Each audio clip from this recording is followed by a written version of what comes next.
Vincent Pavanello, bonjour. Bonjour Ariane. Vincent, quel est l'impact du digital sur les métiers de syndic et d'administration de biens?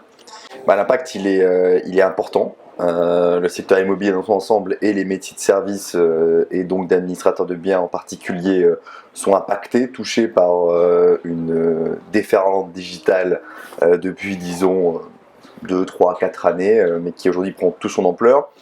Au fond, il y a deux types de startups qui opèrent sur ces segments-là. Il y a d'une part des startups qui viennent en concurrence des acteurs traditionnels. Donc par exemple les agents immobiliers à préfixe, eux ils veulent prendre la place des agents immobiliers traditionnels. Donc ils veulent prendre des parts de marché au détriment des acteurs traditionnels. Donc c'est un mode de coexistence acteurs établis startup qui est assez clair, qui est assumé par les nouveaux entrants de on veut prendre vos clients. Voilà. Donc c'est un peu la guerre. C'est la guerre, c'est la concurrence. C'est la compétition. C'est la compétition et c'est ça dans une économie qui est parfois des nouveaux entrants qui veulent remettre en cause les positions établies des anciens. Je pense que c'est une bonne chose.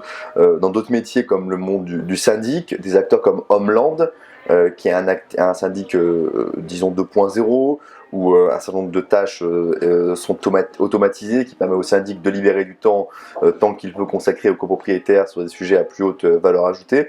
Là aussi, Homeland veut prendre la place des syndics traditionnels qu'on connaît et qui ont pignon sur rue. Donc c'est là aussi un mode de coexistence basé sur la compétition. Il y a une autre grande famille de startups qui sont plutôt des startups qui viennent apporter des outils au service des professionnels existants qui permettent à ces professionnels d'augmenter, d'améliorer leur productivité. Et dans les métiers d'administration de biens, on voit aussi beaucoup de ces acteurs-là. Alors, dans la transaction, on a vu éclore un certain nombre de solutions start-up dans les dernières années qui aident l'agent immobilier à prendre des rendez-vous en ligne plus efficacement, à rédiger automatiquement éventuellement des annonces, à les pousser automatiquement sur les différents réseaux. Dans le monde du syndic, qui est peut-être le monde le plus touché par ces nouveaux logiciels, il y a eu une vague de je suis un éditeur logiciel, je t'ai créé un intranet et je te vends un intranet pour que toi, syndic, tu puisses proposer cet intranet et l'utiliser pour mieux communiquer avec tes copropriétaires qui sont tes clients. On voit aujourd'hui une autre couche qui vient s'ajouter dans ce monde du syndic où par exemple des éditeurs de logiciels mettent en place des solutions d'AG dématérialisées, d'AG digitalisées. Et là aussi, l'éditeur la startup qui crée ce module d'AG dématérialisé, cette startup-là n'a aucune ambition d'être syndic. Elle veut rester fournisseur de logiciels pour les syndics traditionnels. De service. Exactement. Et donc on voit bien que c'est un mode de coexistence différent. Et dans la gestion locative, dont je n'ai pas encore parlé, là aussi on voit éclore un certain nombre d'outils qui permettent, par exemple, aux gestionnaires locatifs d'externaliser facilement la prise de photos qui est nécessaire avant de mettre en ligne l'annonce. Il y a un certain nombre de startups, dont Miro est la plus grande, qui sont des prestataires de services pour gestionnaires locatifs, sous l'angle très précis de la prise de photos immobilière. Et dans le monde de la gestion locative, on a aussi un certain nombre d'acteurs autour qui viennent. Et donc on voit bien que c'est un mode de coexistence bien différent entre les grands groupes, entre les acteurs établis qui peuvent être petits, moyens ou grands, et les startups où on est plus dans une logique de coopération que dans une logique de compétition par rapport à ce que j'avais dit. Coopétition, disent certains. Je ne connais pas ce mot. J'ai entendu ce mot-là il n'y a pas longtemps. De ce type de terme, mais je dirais plutôt de coopération simplement et de lien client-fournisseur très classique. Bon alors justement, tu es consultant, tu es auteur du livre, co-auteur du livre Immobilier Demain, et ce matin tu es intervenu pendant la conférence de presse de Vertulou, qui est un nouveau service lancé par BC. Dis-nous un petit peu comment est-ce que ça s'intègre tout ça dans le paysage. BC Immobilier, qui est un acteur important du monde des services et de la construction, m'a contacté il y a quelques mois pour me présenter l'outil que j'ai trouvé fort intéressant et pour me proposer d'intervenir ce matin pour faire un panorama un peu de ce qui se passe.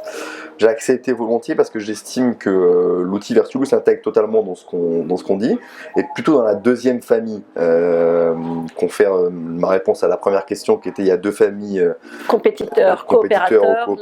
Là on est clairement dans un outil qui s'adresse aux clients naturels de BC qui sont les administrateurs de biens et à qui BC dit j'ai conçu pour vous un outil de productivité qui va vous permettre de régler ce qui est un point important, c'est-à-dire la qualification des dossiers locataires. Et je pense que cet outil a deux vertus, au moins. La première vertu, c'est que l'outil a défini un certain nombre de critères pour accepter ou non le dossier locataire, qui sont des critères qui correspondent au monde socio-économique d'aujourd'hui et pas à celui d'hier. Pour simplifier, aujourd'hui, le yes-no pardon, sur le dossier locataire, c'est globalement, est-ce que vous êtes en CDI ou pas? Si vous êtes en CDI, c'est bon, vous n'êtes pas, c'est très compliqué. Je caricature un peu. Ça, c'était une grille de lecture qui se justifiait il y a 20 ans. Mais aujourd'hui, il vaut mieux être en CDD dans un marché tendu, dans une des grandes métropoles, qu'en CDI dans un secteur sinistré, dans une ville moyenne qui va mal. Hein, c'est très clair. Et je pense que la vertu de cet outil-là, c'est de prendre en compte ces réalités socio-économiques, de dire, en fait, aujourd'hui, il y a un certain nombre de secteurs d'activité qui sont très porteurs, dans lesquels quelqu'un en CDD peut être totalement solvable. Il y a aujourd'hui des métropoles qui sont de plus en plus dynamiques, attractives, avec des bassins d'emploi très solides, et donc, on préfère, on a plus confiance, et on pense que ces gens-là sont plus solvables, même s'ils n'ont pas le CDI qui va bien. Donc je pense que la première vertu, c'est quand même... ça condamne les autres? Alors, vous anticipez sur ma deuxième point, mais Ouais. c'est ça, c'est premier point, c'est un outil qui, à mon avis, avec une analyse qui correspond mieux à la situation du pays. Aujourd'hui, deuxièmement, je pense que c'est un outil de justice parce que ça va redonner accès au marché locatif aux gens qui aujourd'hui en sont les plus exclus, c'est-à-dire les gens qui n'ont pas le fameux CDI, voire un fonctionnaire, sécurité de l'emploi, famille stable, etc. etc. Toutes ces personnes qui sont aujourd'hui les outsiders, pour reprendre le terme insider-outsider du président de la République, en fait, ce type d'outil leur redonne une chance. Est-ce que l'outil va régler tous les problèmes du marché locatif français? Évidemment non. Il y aura toujours des exclus. C'est des problématiques extrêmement complexes, profondes. En revanche, je pense que Vertulou a cette vertu de redonner une chance sur le marché locatif aux gens qui ne cochent pas cette case du CDI. Voilà, c'est pour le dire très clairement. Et donc c'est un outil qui est à la fois efficace et juste à cet égard. On avait Visal récemment qui a ouvert les vannes un peu de la location à des gens qui étaient exclus. Est-ce que c'est en compétition? Visal est un outil utile qui aujourd'hui est plutôt utilisé par les bailleurs quand ils ne passent pas par un professionnel, ce qui a été dit ce matin. Quand les bailleurs passent par un professionnel de l'administration de biens, le recours à Visal est assez faible aujourd'hui. Souvent un frein culturel de faire appel à une garantie publique dont le financement peut être non pas remis en cause, mais en tout cas sujet à des évolutions, puisque c'est financé par le paritarisme. Donc Visal est une solution. Comme j'ai pu le dire juste il y a 20 secondes, le marché locatif souffre de plein de maux différents. Visal va en résoudre un certain nombre. Vertulou et d'autres outils qui sont dans le même esprit vont en régler d'autres. Hein. Je crois que c'est ça l'idée. On ne manquera pas que chacun apporte sa pierre à l'édifice. Merci beaucoup Vincent. Merci Ariane.